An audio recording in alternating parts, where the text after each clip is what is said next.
To say that the sports calendar here in the Bloomington District Schools is jam-packed as the winter season gets into full swing is a real understatement. We've got an awful lot of sports, an awful lot of scores and highlights and interviews to cover tonight.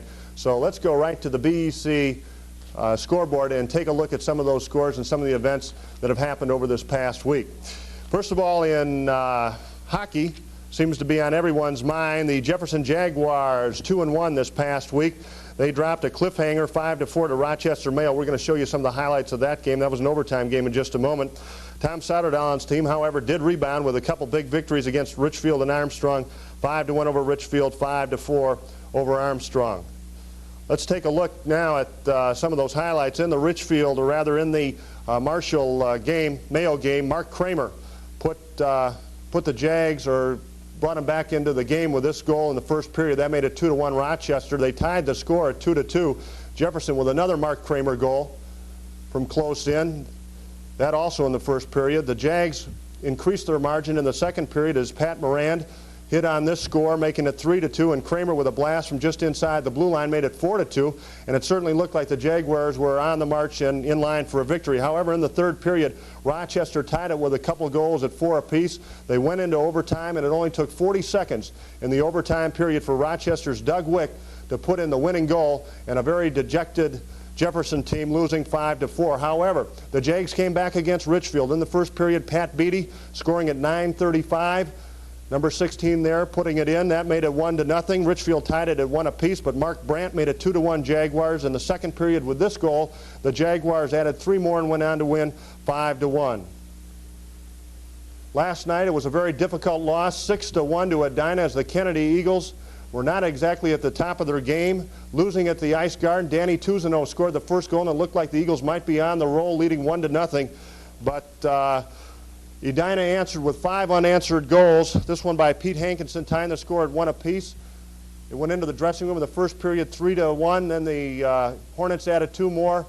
That one by Captain Paul Ranheim, who put on a one-man show in that game. They added 5 more goals, 5 unanswered goals, 5-1, 6-1 rather, the final score. Kennedy Eagles over the losing that one to Edina in a very, very tough match. Meanwhile, in basketball, fantastic game against Fergus Falls. Normandale Community College men's team remains 10-0 with just 6 seconds left to go in that game. Greg Travis hitting both ends of a one-and-one to put the Lions up by 3 points with just 6 seconds to go. Cool, collected. Travis hit another one. The Lions then gave up, let the Fergus Falls club score a final basket at the gun. That made the final score 80-79. Ron Levensee's team remains 10-0, undefeated.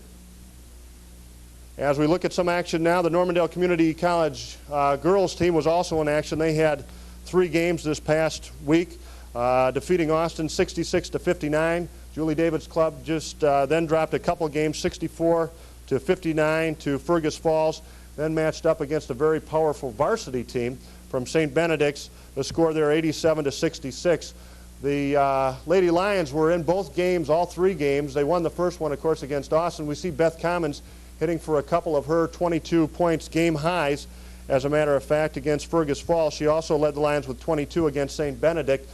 Julie Thole hit for 22 against Austin to lead the Lions. And again, the Lady Lions in the contest in all those games, and looking for some bench strength, hopefully, to be able to capitalize on some of their efforts in the first half. Good things are happening certainly in that program at Normandale Community College. In boys basketball, turning to that, as we look at scores at the high school level, girls high school basketball, the Kennedy Eagles defeated Minnetonka 42-38, and also in girls basketball, the Lady Jaguars dropping one at the hands of a very powerful St. Louis Park team, 44-37. Last night, the Kennedy Eagles boys team defeated Minnetonka 66-35. Their record now is 8-1. That 8-1 record locally is, believe it or not, one of the great records, I think, of all our sports teams. As you look at the basketball teams, Normandale Community College is 10-0. We have a Kennedy Eagles boys team at 8-1, And another powerhouse in the state high school competition, of course, is the Jefferson Jaguars. They are 9-0. And talking about this team with Coach Jack Evans of the Jefferson Club was one of our... Well, that's a little hard to explain right now. We've got off to a pretty good start, which pleases us very much because of our inexperience. And we've had a lot of time to work over the vacation time, and we had a full week this week before we play. And I think we're making some more progress, but we've got some tougher teams ahead of us. That'll kind of tell the tale. Again, that team rolling along at 9-0, and most of you did recognize one of our ace reporters, Scott Hansen, interviewing Coach Jack Evans. Congratulations again to the Jaguars as they continue to do an outstanding job. I told you, Scott, that I'd remember your name and get it in there. Let's look at the ratings now in the top 10 in boys basketball around the state of Minnesota. Both the AP and the UPI have the Jefferson Jaguars ranked 8th in the AP poll. They are ranked 3rd in the UPI. Armstrong remains the top team in the state of Minnesota, followed by North, Prior Lake, White Bear Lake, St. Cloud Tech, Rochester, Marshall, Edina. Of course, we said Jefferson ranked number 8th, and Blaine and Hibbing rounding out the top 10. In girls basketball, no local representation there. Denham Hall, Little Falls, New Prague, Burnsville, St. Louis Park in the top 5. Bottom 5 filled by New Ulm, Highland Park, Stillwater, and Chaska.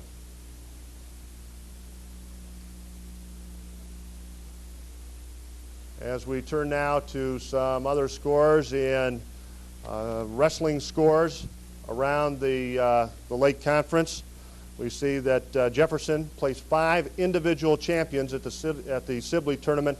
An outstanding performance by the Jaguars in a triple meet. Kennedy defeating Worthington and New Ulm, losing to one of the top-ranked teams, Osseo. The wrestling top 10, as you look at it, has Kennedy ranked 4th, and certainly that is a team, the Eagles, having one of the strongest wrestling teams in the state of Minnesota this year, an exciting team to watch. Girls slalom, Jefferson with wins over Kennedy and Eden Prairie. In girls slalom, Kennedy fell to Eden Prairie in a dual meet in addition to that loss to Jefferson.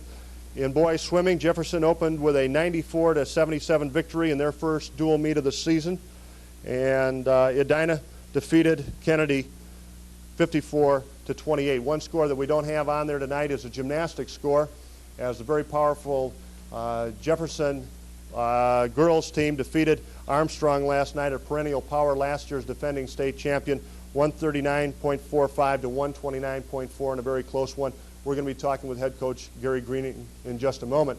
But first of all, we're going to turn our topics of conversation tonight to 2 gentlemen that we'd like to introduce you to. You didn't have an opportunity to see us during the fall season when we were talking about girls swimming. We'd like to introduce you to you for the first time, Coach Hugh Bradley of the Kennedy Eagles, and Charlie Paetzo, another familiar face on the swimming scene here in Bloomington. Charlie is in, of course, his 3rd year as coach of the boys club over at Jefferson High School. Gentlemen, I want to welcome you for joining us. We ran through a lot of scores tonight, and I want to make sure that we get enough time to talk about a sport that I know is very close and dear to your hearts, the swimming. You gentlemen coach both the girls and the boys team. You're coming off the fall, now moving into the winter. Why don't we really quickly wrap up the state tournament as it occurred this past fall in the girls area. Hugh, how did the Kennedy team and the individuals fare? Well, we sent 2 people to state. We sent Kate Gerard, a sophomore, in the 200 freestyle and the 100 freestyle. She finished 15th, not placing in the top 12 in 100, and in the 200 she placed 9th, giving us 4 points.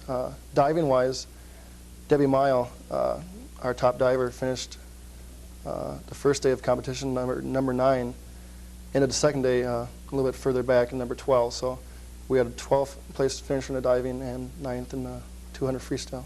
Were you happy with that performance? Was that something where you figured you'd end up? We felt individual-wise that we were real strong in those events, and we were happy with what they finished with. We were hoping to get a relay in, or maybe another swimmer, and maybe next year it'll happen. So those girls did real well, though, and so congratulations. Oh, absolutely. Charlie, how about the Jaguar girls team? Our girls team, I thought, did fare really well. I had only expectations for the 4 girls that were in the meet. We swam 3 individual events, and our high place scorer was our junior top star, Diane Erstad. Diane Erstad swam the 200 free and placed 5th in state, and she also swam the 100 breaststroke and placed 5th in that event, and also set a new school record for the 100 breast. Katie Watson, another junior, placed 10th overall in the 100-yard fly, and then Katie and Diane were teamed up with Lisa Kern and Stephanie Rupert to help win the consolation heat for 7th place in the 400 freestyle relay. And altogether, all those points that they scored got the team 11th place overall in the state competition, which I thought was a surprise, and for the number of girls that were participated for the Jefferson squad. Looking at the boys' competition, at all surprised about your recent meet against Richfield in the opener for you? Big victory there, big Yes, margin. It was a big margin. It was a little bit of we wanted to get back at Richfield for their defeat of the Jaguars last year, and this year we kind of turned the tides on them and hope we stunned them real bad and made them feel what it's like to be sunk on the bottom of the pool. Okay. The boys swam well, coming off the 2 weeks of holiday practices, and they really, I would say, swam right out of their swim trunks. Boy, you're good at those cliches, Charlie. You promised me you weren't going to use those tonight. I was going to start using swamped and everything else, but you already beat me to it. Well, I'm swimming for words. That's terrible. Hugh, this is your first year, of course, of a swimming coach at Kennedy. Is this your first? How do you get up to speed in terms of learning about knowing the caliber of swimmers you have, learning about the talent that you have, adjusting to that, making the necessary adjustments at this point in the season? It's got to be difficult. It was. Stepping into both programs was real tough at the start of the year. What I did during the summer was go to some of the AAU swim meets during the summer to see how the kids were faring and how they were swimming during the summer. Got an idea of what they're doing, how their times are coming, and how their training methods were doing.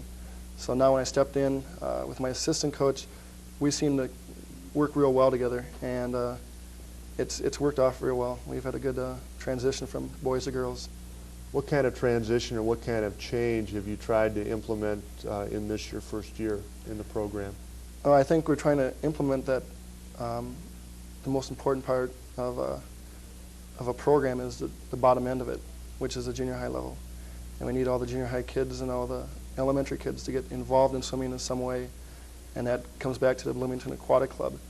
To get those kids involved with swimming and to see swimming in the national limelight again, which will be the Olympics, will help us at least, getting the younger kids involved and having them come into our program.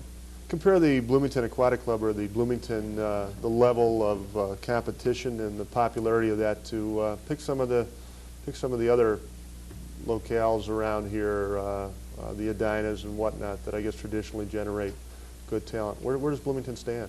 Well, Bloomington stands real well. I know we both benefit from what the Bloomington Aquatic Club does. They have some top-rated swimmers in the state, and they have some kids that are ranked number 3 or number 4 in the nation. Tom Prince from Edina, who swims for the Bloomington Aquatic Club, is ranked number 3 in his age group in the nation.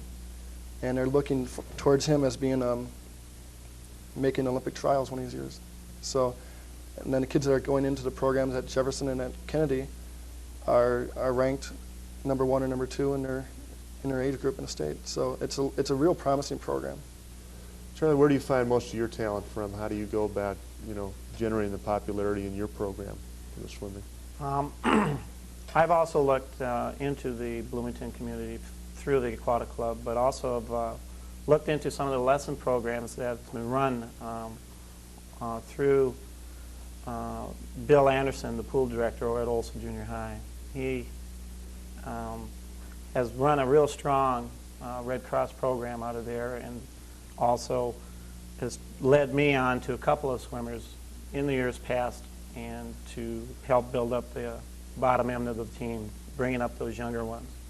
I've also gone just on a straight recruiting, asking kids, making pleas to them through school announcements and flyers. And that's about the only way I've done. But There's a lot of competition, There is a obviously, lot that of everybody competition. has to get those. Between all the other sports going on in the wintertime, from wrestling and basketball, it's really, really tough. It's got to be. Hugh, we didn't have a chance to touch on that Kennedy team this year. I don't want to say that you didn't want me to mention the fact that you're still looking for that first victory, but how is that team shaping up at this point in the season? Obviously, there's got to be some signs, some good signs that you're probably seeing that have got to be encouraging. Well, we've had some good swims throughout the year so far. The problem with our Kennedy boys team right now is that we just don't have the depth to get those second and third places where we need points. Swimming is based on a point system for each event: 6 points for first, 4 for second, 3 for third, 2 for fourth, and 1 for fifth. And we have the up front kids that can get to first places, but we need to develop the kids to develop the second and third places to give us more points. So we're real strong. We won 7 out of 11 events in the triangular meet with Woodbury and International Falls. We went against Edina, which is ranked #1 in the state, and we won 3 events out of that meet. We were missing about 4 of our swimmers. And then we went into Anoka, which is ranked #1 in the North Suburban Conference, and we won 7 out of 11 events again. So we really have the depth. We really do not have the depth, but we Got do some have outstanding first liners. Right. We have a Tim But Olson. after that, Right. We have a Tim Olson, sophomore, who's pretty much versatile in any stroke he wants to be in. Wherever we put him, he can win. We have Scott Ludgate, breaststroker, now IMer. He's ranked #2 in the breaststroke in the state right now, and he's a very good IMer.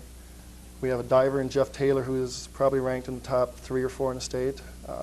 Our medley relay of Dan Anderson, Scott Ludgate, Tim Olson, and Joe Buck, our captain, is probably ranked in the top 3 or 4. So we have a lot of top people, but to get those people to develop more points, we need to develop our junior varsity and our kids that are kind of at the second and third places we need.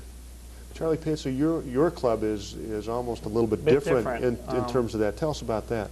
Our team does not quite have all the blue chippers, but we do have good swimmers who rank as high as a Timmy Olson or a Scott Ludgate in the state. I like to mention that Tom Howden and Tim Laughinghouse, our 2 senior captains, along with Kent Spindler, are excellent swimmers. But we've been developing our team concept and bringing up our sophomore class. We have about 8 sophomores who help place for those second, thirds, and fourths, and fifths. When we went against Richfield in our dual meet, Richfield had all the blue chippers. They won practically 7 out of 11 events, but it was mainly the kids coming in second through fifth that won the meet for us. We could outpoint them in total placing of kids. They would place just the first, we would place the next 3 after that, which would outpoint them. And this is the kind of season I'm going to have throughout the whole season for our dual meet squad. They'll just keep plugging away, but we'll keep winning those tight ones, I think, in the real end of the dual meet season. So it almost sounds like a chess match sometime in the way you line up your your swimmer. What is some of the strategies that you guys use to match up, your strengths and things like that? Well, I guess to go back to our meet we had against Jefferson earlier in the girls' season, it came down to the last relay, which is a 400 freestyle relay, and all Kennedy had to do was finish #1 and #3, and if Jefferson took third or second, we would win the meet. So what Jefferson did is break up their #1 relay, put 2 pretty strong relays together, and they took second and third, and we took first. So they beat us by 2 points. That's not fair, is it, Charlie? Do something Sure. like that? Poor guy. Well, first year, and you knock him off like that? Well, I'm just going to have to do it again with the boys, I suppose. But it will be similar to a chess match when the Jefferson boys go against the Kennedy boys, and because they all have the blue chippers, I understand that, and Hugh understands how my team is, and it'll just be like you've already suggested. It will be a chess match, and in all actuality, it will all go down to the last relay, and I might have to pull out that hat again. Let me ask you, Charlie, we talked a little bit with Hugh about some of the strategies and the things that he's tried to implement over there at Kennedy in his first year. This is your third year now with the boys. Where do you assess your program on the whole, what you're trying to do at this point? What I'm trying to do with the program now is, in the past years, we have been very blue-chipped orientated, very individuals, placing high in the state and being individuals on the team. There was no hardly strong team unity. This year, with the three captains that I have, and I've tried to emphasize to them that team unity comes first, and they've expressed this in their victory over Richfield, and in our team meetings have said that, you know, we have made a change from that individual team into a true team concept where everybody bands together, a little camaraderie, stick behind each other even down in our low points, but try to get us enthused and the other swimmers enthused to go out and do their best and get those extra points. And that's really been the change in the last 3 years I have been as coach for the Jaguars. Hugh, can you accomplish that type of camaraderie in year one? I think so. I think we, we do the #1 swimmers, or the blue chippers, as Charlie refers to them. But they do help bring around the younger kids. They set an example. A Tim Olson, a Scott Ludgate, a Joe Buck, captain, and our other captain, Wayne Vaness. When they go into practice, they have to get out and show the other kids that the way to work is through hard work. And hopefully the younger kids will follow suit and follow that, and the program will develop that way. Let's take a look at some of the hard work we're going to show. Had the opportunity to join you at one of your practices this past week and put together a little, what we call obviously our Chalk Talk segment, and are talking about some of the hard work that you put your squad through. Let's take a look at some of the training techniques that you use. It's being used now by Coach Hugh Bradley at the Kennedy High School boys program.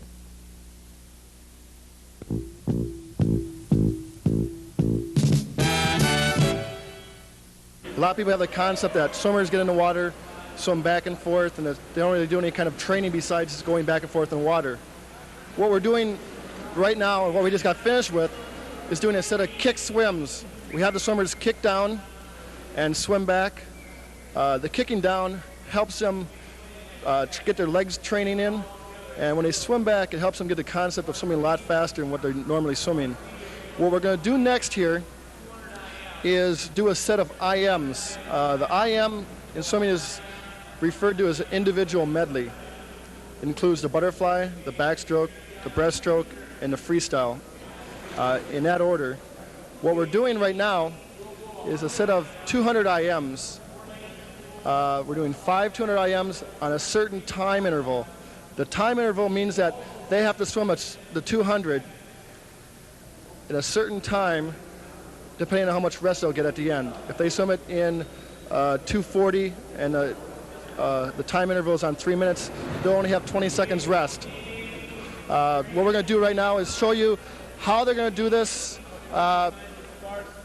hopefully with some of our better swimmers in lane 6 here. What they'll start out doing is butterfly first. They'll butterfly first, they'll go backstroke, then breaststroke, then freestyle. What we're going to do here is do 200 yards, only break up into 25s. They'll switch strokes every 25 yards. In the water right now is Scott Ludgate doing butterfly. He swims butterfly going down, trying to increase his speed as he comes back, doing different strokes. Now he's doing backstroke. You see the underwater pull, arm, alternating arm over arm in backstroke. The rest of the swimmers are starting their sets too. Now when he touches the wall, he'll go into the breaststroke. Scott is currently ranked #2 in the state in the breaststroke event. He's a great breaststroker. The reason why he's a good breaststroker is because he just has a great pull and a great underwater pull. Now he's coming back, he's doing freestyle. Freestyle is probably the fastest stroke of all competitive strokes. Its main propulsion is underwater pull in the arms. Now what he'll do is start the set over again. He'll do 100 IM, and start the whole set over again until he gets to 200 yards.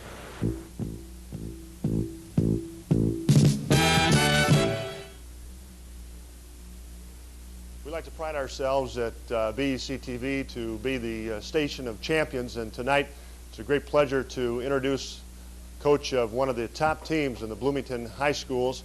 We're talking to Coach Gary Greening, who is the head coach of the girls gymnastics team at Bloomington Jefferson High School. Gary, thanks an awful lot for joining us.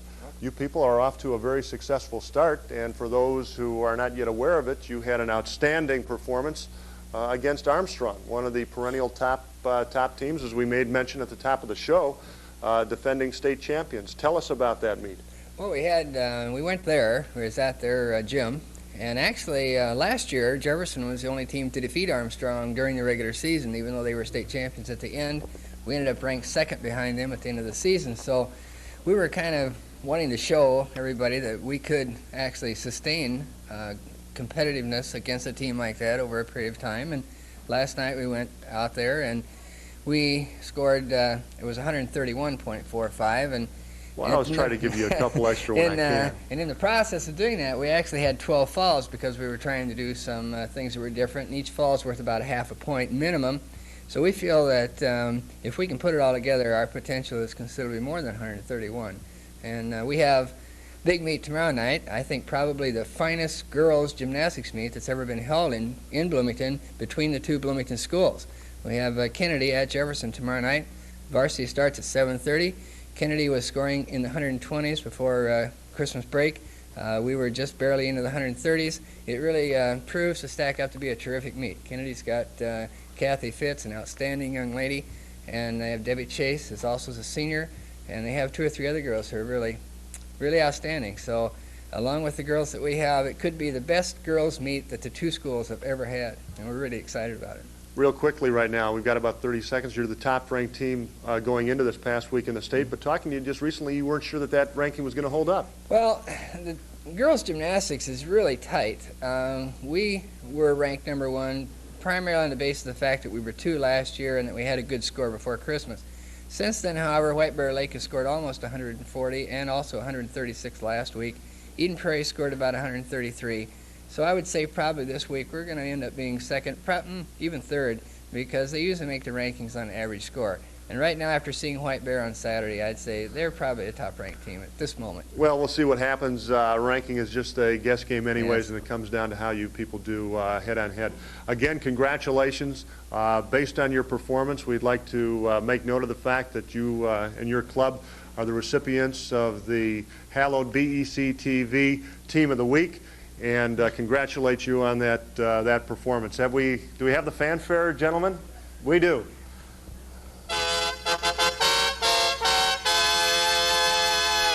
Now, doesn't that make you feel better? Absolutely. Gary, thanks again for joining us. Congratulations to the Jaguar girls team, and continued good luck throughout the season. Well, we're going to try to keep it going. Great. Thank you. We've got just about a minute now to wrap up the show, and we're going to be joining our distinguished coaching guests from the swimming teams at Kennedy and at Jefferson, Charlie Paetzo and Hugh Bradley.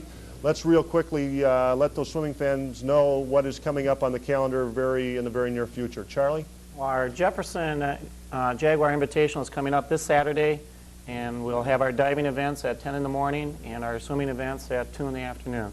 And it's participation of 8 schools around the state, coming as far north as Hibbing and within the Twin City area, involving Irondale, Rosemont, Apple Valley, Prior Lake, Park Woodbury, and it's going to be a real strong meet. Do you plan on torpedoing the competition? No. I'm not even going to let you get by with that. Hugh Bradley, how about the Kennedy Eagles team? What are they looking forward to? Well, we swim on Friday night, 7 o'clock at Oak Grove Pool against Minnetonka, and then we're going to sneak into the Invitational on Saturday, torpedo Jefferson.